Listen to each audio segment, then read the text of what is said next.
Ok, bienvenue sur India Marombovi. Avant de commencer, ne manquez pas de vous abonner à la chaîne et d'activer dans la cloche de notification pour ne pas manquer nos prochaines vidéos. Aujourd'hui, on va parler de la surface composée. On va montrer étape par étape, pas à pas, comment on fait donc pour compléter les puits et réaliser donc le développement d'une surface composée donc à base parallèle. Comme matériel, on aura donc besoin d'une règle graduée, d'une gomme, d'un crayon à mine ou bien d'un crayon. On aura également besoin d'un compas et tout simplement de l'équerre. Sans toutefois tarder, nous allons donc présenter les puits dont on va donc compléter. Là, nous avons donc la vue de face de cette surface composée telle qu'on peut voir là. Nous avons donc la vue de dessus telle qu'on voit là en image. On peut donc voir la vue de dessus de notre surface composée. D'accord, telle que cette base circulaire, ici. On peut donc voir par correspondance tout simplement qu'elle correspond donc à cette partie-ci par projection donc. D'accord, donc cette correspond à cette prime. Maintenant, la base inférieure, on peut donc voir la base inférieure, d'accord, telle que ça vient là. On peut donc voir ici. Donc voilà donc la base inférieure de notre surface composée. Il est question donc de compléter donc les puits de cette surface composée. On voit donc que pour compléter les puits, on va donc identifier comment est constituée tout simplement notre surface composée. Ok. Pour pouvoir donc développer ou bien compléter cette surface composée, on va donc tout simplement partir sur ces segments de droite. On va donc chercher les points tangents par rapport à ces segments de droite. On va donc commencer également ici par le point A, tout simplement ici. Le centre donc de la base circulaire ici sur la vue de dessus, c'est le point O. On commence donc par ce segment, ce premier segment B1B. On va donc chercher dans le point tangent, tout simplement. On va donc tracer tout simplement une perpendicularité passant donc par le centre O de notre surface telle qu'on voit ici. On trace donc une perpendicularité ici passant donc par O qui coupe donc la base inférieure ici en formant donc un angle droit. En coupant donc la base circulaire ici, on a donc tout simplement le premier point tangent qu'on va appeler ici T1. Donc voici le premier point tangent. On va donc joindre ça par rapport à B1. On trace donc T1, B1 et ensuite on va donc tracer T1, B. Donc on trace donc T1, B. On peut donc voir à partir du premier point tangent que nous avons donc tracé, on a donc déterminé la première surface plane. Ensuite, on vient donc sur le segment BC qui est encore un segment de droite. On va chercher donc un point tangent, le point tangent qui correspond donc à ce segment de droite. De la même façon, à partir donc du point O, on va tracer encore une perpendiculaire par rapport à la droite BC. Donc par rapport au segment BC, on voit que la perpendiculaire n'est autre chose que cette droite-ci par rapport à ce segment. On voit que ça coupe donc la base circulaire en ce point-ci. On a donc notre deuxième point tangent qu'on va appeler donc T2. On n'a qu'à joindre donc CT2 et T2B.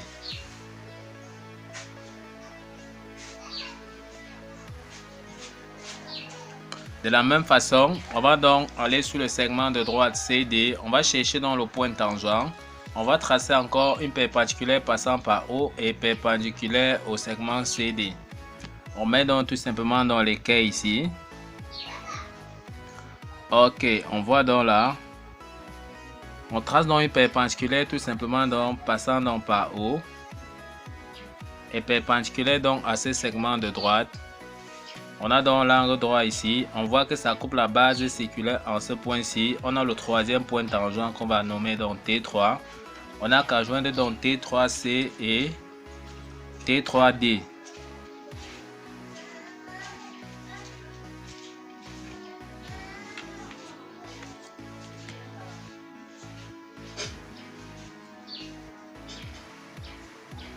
De la même façon, on continue donc avec le segment de droite DC1. On trace encore tout simplement dans une perpendiculaire passant donc par O le perpendiculaire donc au segment C1D, tout simplement, pour chercher donc les prochains points tangents. On trace encore une perpendicularité, toujours passant donc par la base séculaire. On a encore une perpendiculaire ici. Ça coupe ici. On a donc le quatrième point tangent qui est tout simplement, on va appeler ce point-ci le point T4. On va joindre maintenant T4C1 et T4D.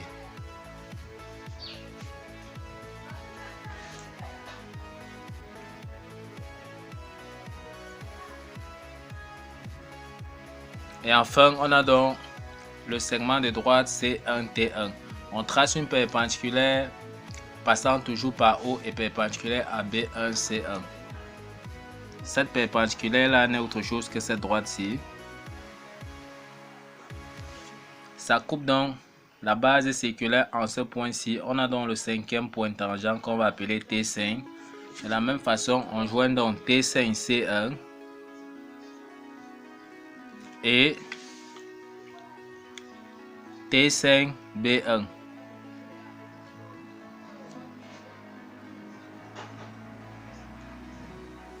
On peut donc voir comment est constitué donc tout simplement des différentes surfaces élémentaires de notre surface composée ici.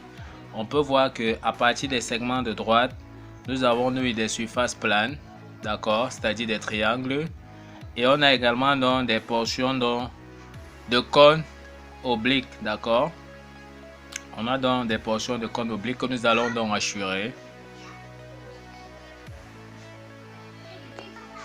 On peut donc voir que notre surface composée tout simplement de 5 surfaces planes. Donc on a donc ce triangle ici, B1T1B, BT2C, CT3D, DT4C1 et C1T5B1. Donc on voit qu'on a donc 5 triangles. Donc nous avons donc les surfaces planes, nous avons donc 5, c'est-à-dire 5 triangles. Maintenant, les portions de cônes obliques que nous avons donc coloriées, nous avons donc 1, 2, 3, 4, 5. Donc, nous avons donc également aussi 5 portions donc de cônes obliques. Voilà donc les différentes surfaces élémentaires que constitue notre surface composée. On va maintenant donc projeter les différents points, d'accord, obtenus tout simplement donc sur la vue de face.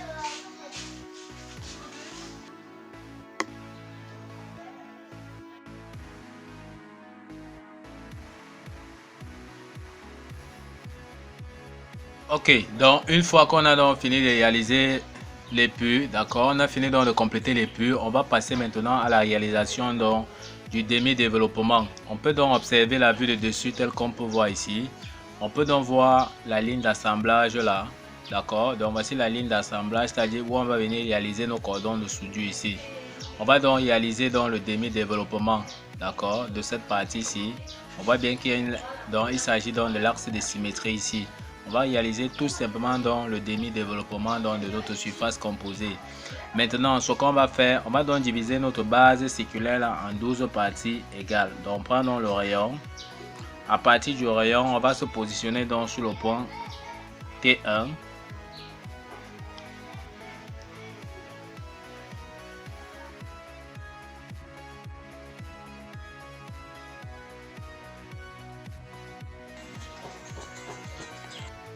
Une fois qu'on a donc divisé la base circulaire en 12 parties, on peut donc numéroter tout simplement donc 1. Ok, donc on numérote tout simplement notre base circulaire comme nous avons donc divisé en 12 parties. Donc à partir donc de chaque point ici, sur chaque sommet tout simplement, on va donc joindre tout simplement donc 12B. B.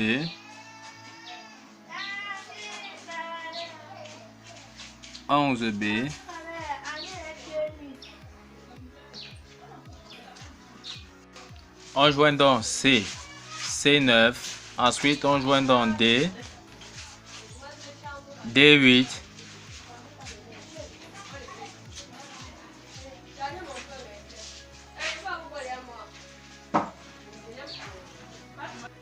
Ok, donc on peut donc observer que les différentes droites B, T1, B12, B11, BT2 ne sont pas en vraie grandeur, d'accord? Il va falloir donc chercher la vraie grandeur de cette droite-là. La même chose avec CT2, C9, CT3, DT3, D8 et D7 ne sont pas en vraie grandeur. Ok, on va donc utiliser donc ce trait carré que nous avons donc tracé, c'est-à-dire ces deux droites perpendiculaires ici, pour pouvoir déterminer la vraie grandeur des différentes droites. On va donc venir sur la vue de face. On va donc prendre la hauteur donc de notre surface composée qui correspond donc à la hauteur H qui vaut donc 36 mm tel qu'on peut voir à la cotation ici. On vient donc sur notre trait carré là. On reporte donc les 36 mm tel qu'on voit ici en image. Donc on reporte là. On a donc ce point ici tel que la côte C vaut donc 36 mm qui correspond donc à H qui est la hauteur de la pièce. Ok, donc on commence par déterminer donc les vraies grandeurs de la portion de cône de sommet, donc de cône oblique de sommet B. D'accord, on prend donc BT1 à l'aide donc de notre compas tel qu'on peut voir là en image. On ouvre donc le compas jusqu'à T1. BT1 tel qu'on voit là en image. On vient donc sur notre trait carré que nous avons donc tracé tout simplement ici au niveau de l'angle droit. On trace là. On a donc la distance donc BT1. Pour avoir donc la vraie grandeur, on n'a qu'à joindre donc tout simplement ici au sommet, comme nous avons dit. Donc voici donc sa vraie grandeur que nous avons donc tracé déjà, la vraie grandeur de BT1. De la même façon, on va chercher la vraie grandeur de B, donc B12.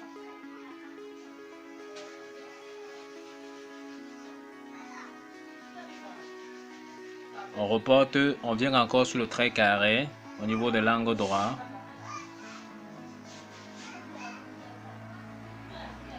On a donc B12. On joint encore tout simplement ici au sommet pour avoir sa vraie grandeur.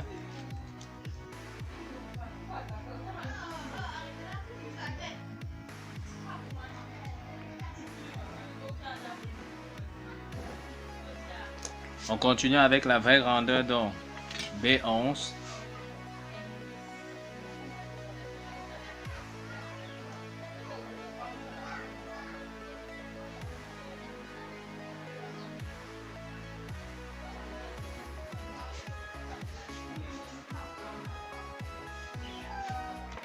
On joint encore au sommet.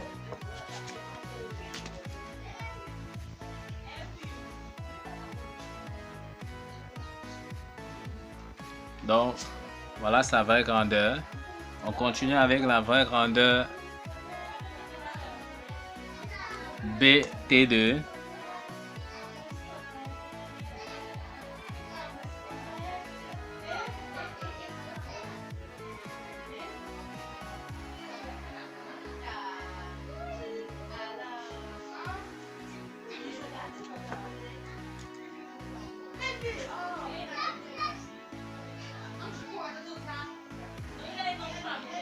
On joint donc tout simplement donc au sommet.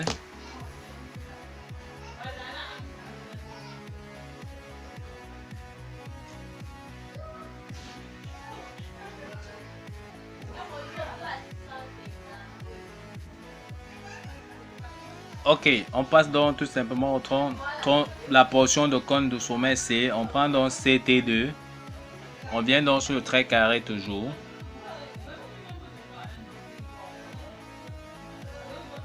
On a donc CT2. On joint donc au sommet pour avoir donc sa vraie grandeur.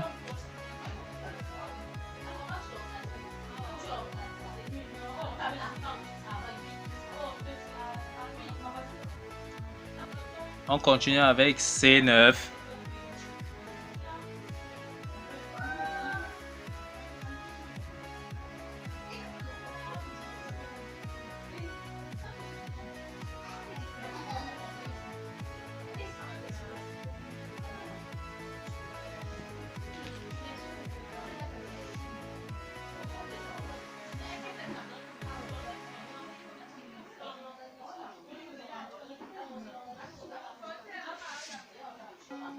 On continue avec CT2, CT3. On cherche dans la vraie grandeur de CT3. On vient toujours sur le trait carré.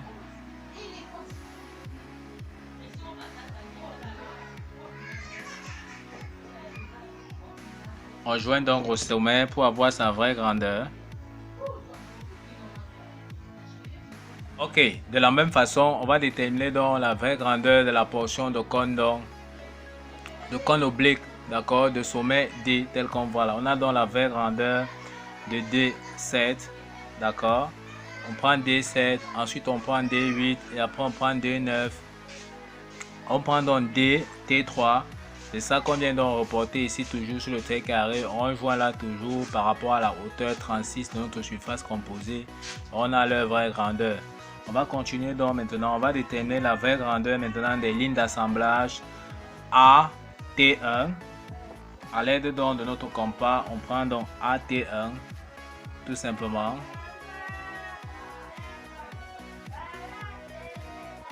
AT1. On vient donc sur un trait carré tout simplement ici par exemple là.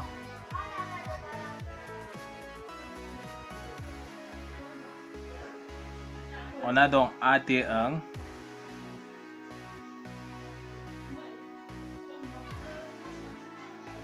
On joint au sommet. On a donc sa vraie grandeur.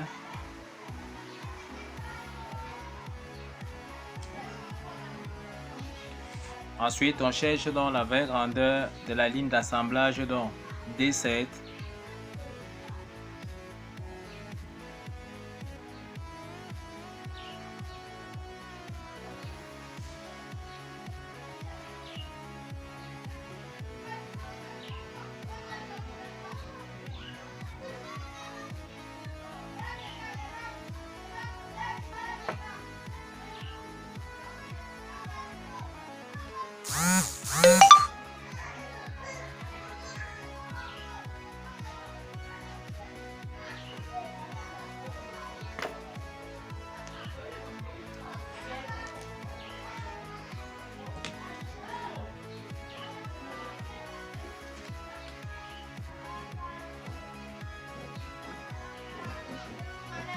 On a donc sa vraie grandeur.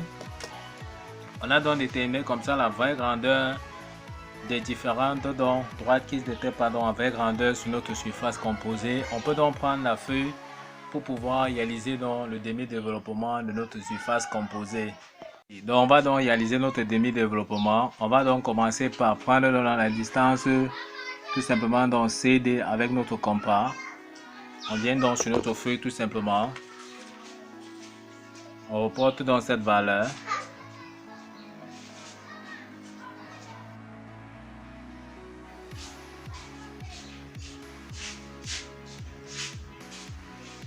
Ok, une fois qu'on a donc déterminé le segment, donc tracé le segment CD, il faut qu'on représente dans le point T3. Donc nous avons envie de représenter la première surface plane CT3D. On prend donc la vraie grandeur de CT3 que voici tout simplement sur le trait carré que nous avons donc tracé. À partir donc du point C, tout simplement, on décrit donc un arc de cercle de ce rayon là. On passe donc au point D. On veut donc la vraie grandeur de D, T3, d'accord. Nous avons cherché dans la vraie grandeur de DT3 sur le trait carré à ce niveau-ci.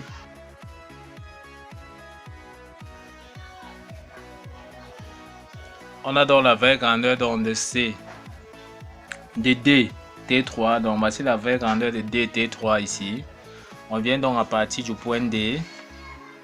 On décrit encore notre arc de cercle tout simplement. Les deux arcs de cercle se coupent tout simplement ici et donnent donc le point T3 qu'on cherche. On n'a qu'à joindre donc DT3 et CT3. On continue dans le développement. Nous avons déjà déterminé dans CT3D. On cherche donc le point 8. On a qu'à prendre T3, 8. D'accord, on trace dans T3, 8.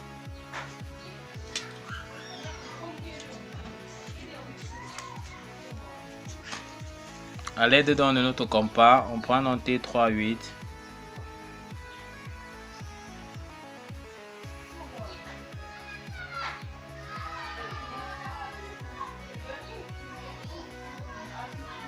On vient donc à partir du point T3 sur le développement. On décrit un arc de cercle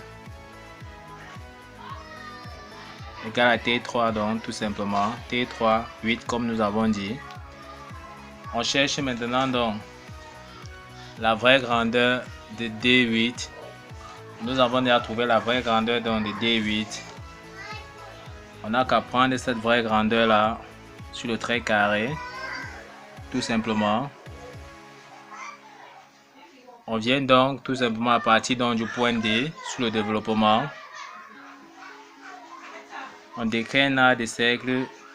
On voit que le point de rencontre, donc, on obtient donc le point de rencontre qui nous donne tout simplement dans le point 8. On n'a qu'à joindre dans DT8. On n'a qu'à joindre dans D8. On continue tout simplement dans le développement.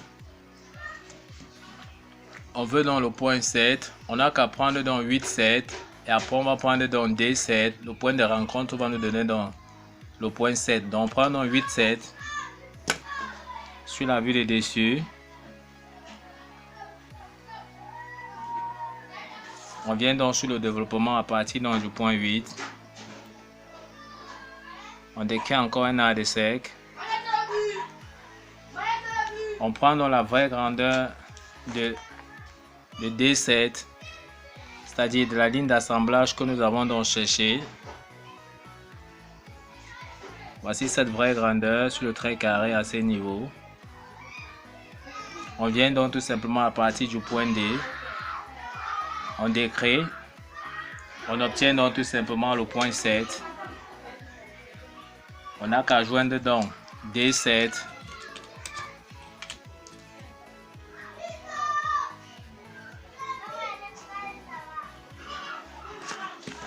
Ça veut dire tout simplement que nous avons à développer dans cette partie. On peut donc tracer donc en main levée cette courbe-ci qui passe donc par le point T3, 8 et 7.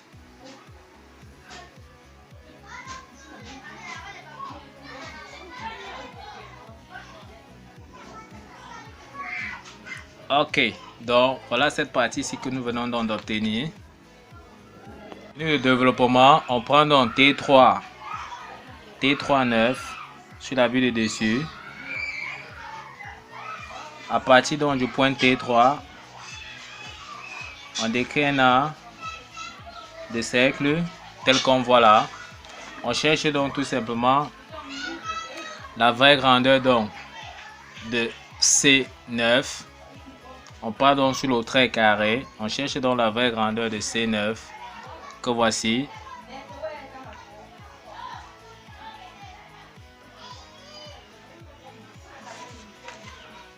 On vient donc à partir du point C sur le développement. On décrit donc un arc de cercle. On voit que les deux arcs se rencontrent tout simplement ici et donnent donc tout simplement le point 9. On peut donc joindre C9.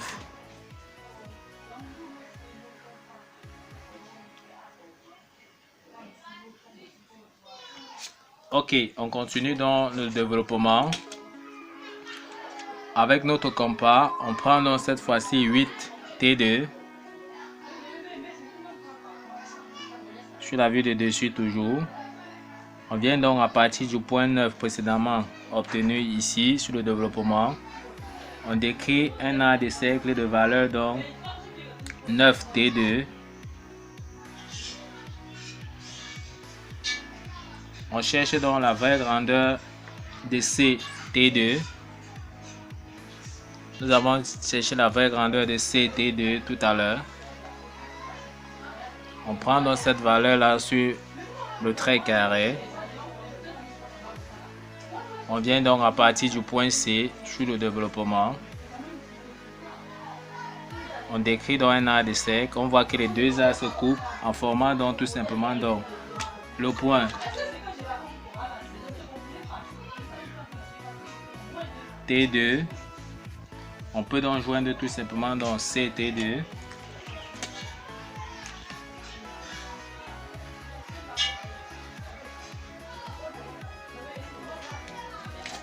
On continue. Ok, on continue dans le développement. On prend donc CB qui est en vraie grandeur ici sur la vue de dessus. On vient donc à partir du point C sur le développement. On va décrire tout simplement un arc de cercle. Tel qu'on voit là.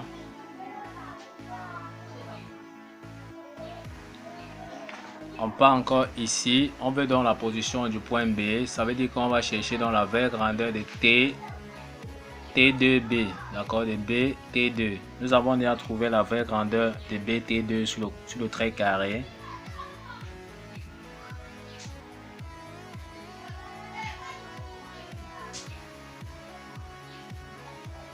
On vient donc tout simplement donc, à partir donc, du point T2 comme centre. On décrit donc un arc de cercle. On voit que les deux arcs se coupent tout simplement ici en formant donc le point B. À ce niveau-ci, tel qu'on voit. On n'a qu'à joindre donc CB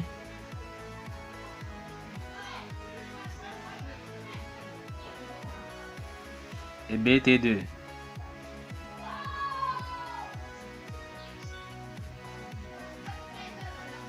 Ok, une fois qu'on a donc obtenu dans le point B, on peut donc chercher tout simplement dans la position du point 11. On n'a qu'à prendre donc T2 11 sur la vue donc dessus.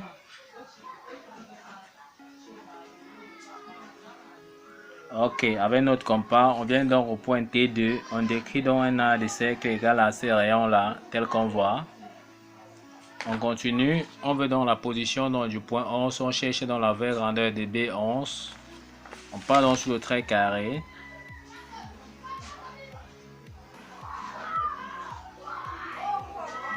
On prend donc cette vraie grandeur, on part donc à partir du point B comme centre. On décrit donc un arc de cercle. Les deux arcs se coupent. On a donc la position donc, du point 11. On n'a qu'à joindre donc B11.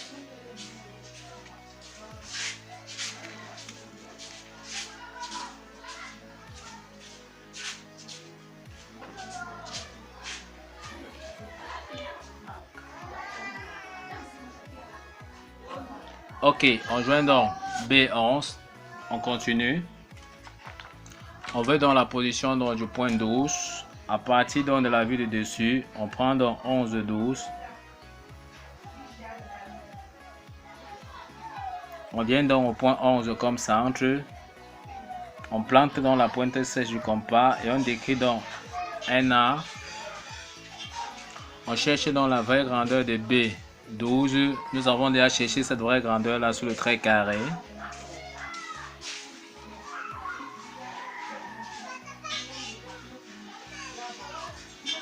On prend donc cette valeur, on vient donc à partir du point B comme centre. On plante dans la pointe sèche du compas, on décrit un arc, les deux arcs se coupent et on obtient donc la position donc, du point 12. On peut donc joindre B12.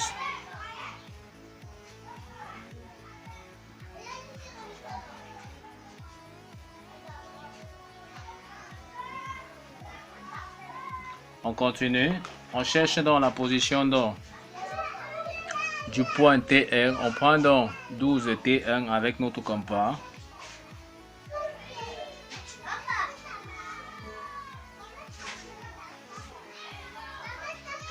On vient donc à partir donc, du point 12 comme centre. On plante donc la pointe sèche du compas au point 12. On décrit donc un arc de cercle tout simplement égal à ce rayon.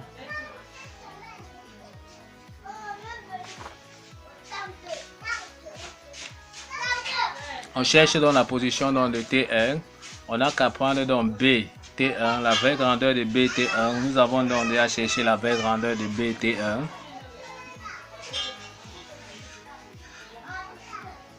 On part donc sur le trait carré.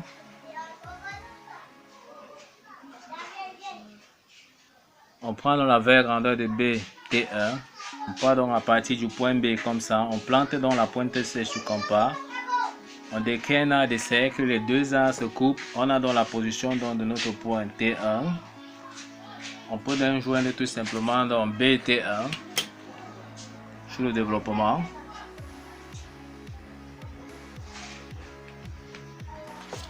On continue. On veut donc cette fois-ci la ligne d'assemblage T1A. On cherche donc la vraie grandeur de T1A sur le trait carré.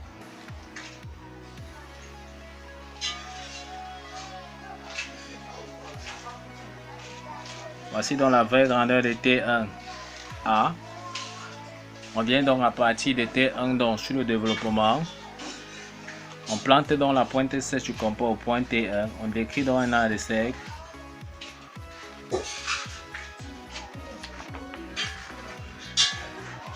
On veut donc le point A. On prend donc la vraie grandeur de BA. On prend donc la distance BA. On vient donc à partir donc du point B comme centre. On décrit donc tout simplement donc notre arc de cercle. On voit que les deux arcs se coupent et on obtient donc tout simplement donc notre point A. On n'a qu'à joindre donc BA.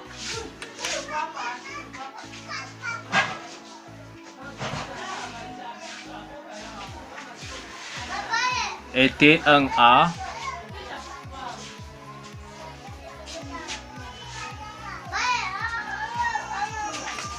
Ok, on peut donc voir la ligne d'assemblage ici telle que l'angle ici nous donne effectivement un angle droit qui est donc un angle donc de 90 degrés. On a qu'à tracer donc la courbe passant donc par T1, 12, 11 et T2 et revenir donc au point 9 et au point T3. Ok, donc on peut donc tracer tout simplement la courbe passant donc par le point T3, 9. On passe donc par le point T3, ensuite on passe par le point 11. On passe donc au point 12 et on revient donc au point T1. On peut donc faire la mise au net.